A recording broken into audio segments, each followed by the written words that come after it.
30 Senate staffers, including Senator Raffy Tulfo, undergo drug test this Tuesday afternoon, August 19, 2025. Yan. So, ito po yung nakapila sila magpa-drug test. So, ito, bunga ito ng kontrobersiya sa Senado. Yung si Nadia Montenegro, staff ni Senator Robin Padilla, na-report allegedly humihit-hit siya ng Mary Jane. Ngayon, pinapaimbestigahan. But habang ongoing yung investigation, nag-resign na si Nadia Montenegro. So, to me, magandang halimbawa itong ginagawa ng Senado. Dahil hindi nila kinover up o pinagtakpan yung mga ganyang pangyayari, inimbestigahan kagad. At nagkaroon pa ng, I don't know kung anong mandatory ba o voluntary. Parang may panukala na kung pwede lahat ng nandyan sa Senado, senators with their staff, ay mag-undergo drug testing. And I believe ito yung unang salta, 30. And saludo tayo kay Senator Raffy Tulfo, siya ay nauna. So kung nagpa-drug test si Senator Tulfo, dapat, di ba, lahat sila, 24, magpa-drug test. Naumpisa na eh. Of course, lahat kung silang 24, magpa-drug test, wala nang magagawa ang mga staff nila kundi magpa-drug test din. And sana, i-report nila yung resulta, sinong nag-positive, sinong nag-negative. Last year, may namomonitor ko, magandang ginagawa ng PNP. Random drug testing sa mga pulis at may nagpa-positive. Pati AAP, meron din, random. Which is a very good move. Kasi nga, kung ang mga driver, mag-apply ka lang ng trabaho, mandatory yung drug testing, dapat, binasa ko ang mga comments. Marami ang nagtatanong, kumusta ang palasyo? Hindi ba kasama ang mga nandun sa palasyo? Wala kang magagawa kung ayaw nilang magpa-drug test. Wala pa namang batas na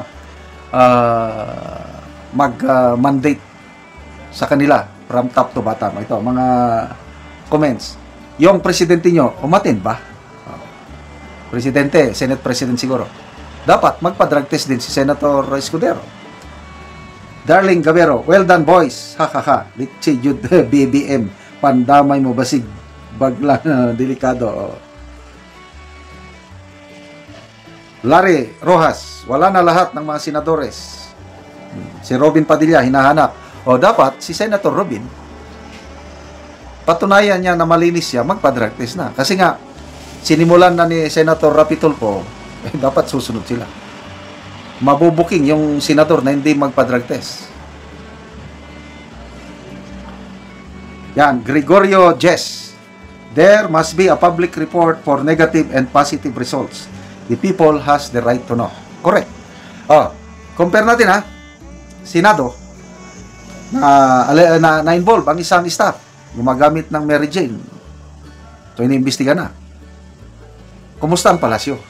Huwag nating kalimutan yung coke overdose ni late Paulo Tantoco, na kung saan ang wife niya, Deputy Social Secretary, umamin sa Beverly Hills na gumagamit sila. That's very alarming. Anong aksyon ng palasyo? Wala lang. Basta, ang naging sentro kasi, wala daw kinalaman si First Lady Lisa. So be it. Wala siyang kinalaman.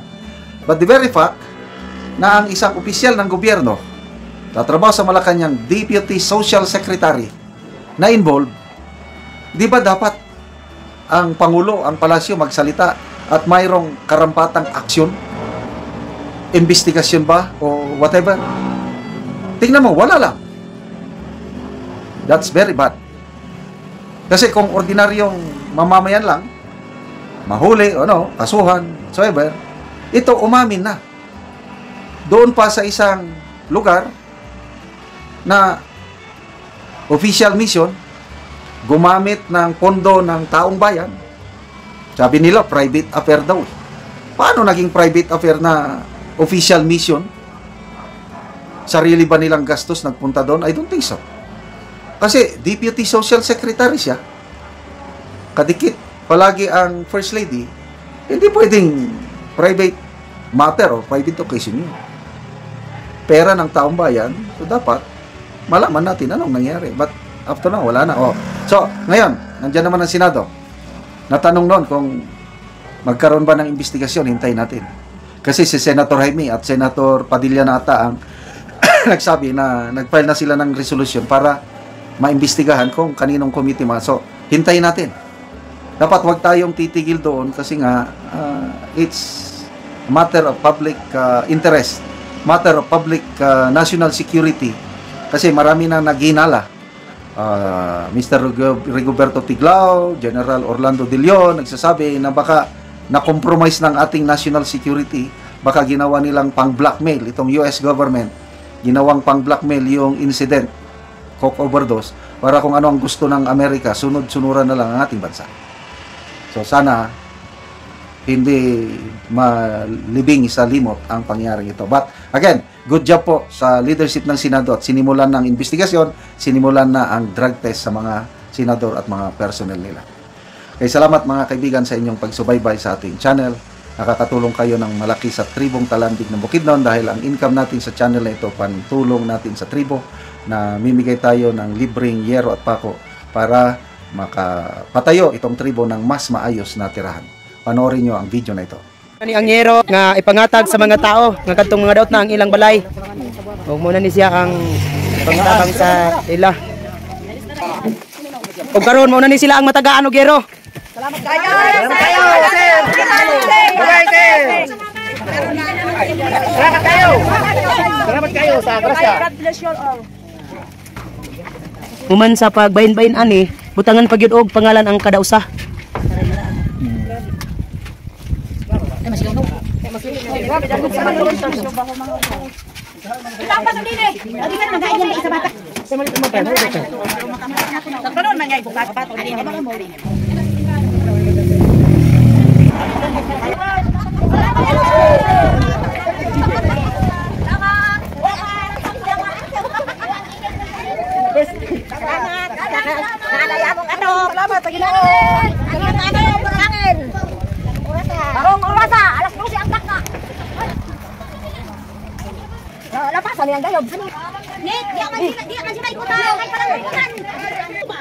Karon mo na ni ang balay ni Kuya nga trapalang, so natagaan na mo siya og yero.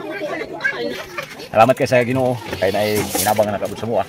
Sabi na pag-share, salamat kayo. Oo. Pila na din ka kunya imong ato, pila na ka bulan or tuig? Mga kuha naman eh. Wa pa yung magtuig. Oo. Pagkaw dani. Oo. So salamat kayo ya.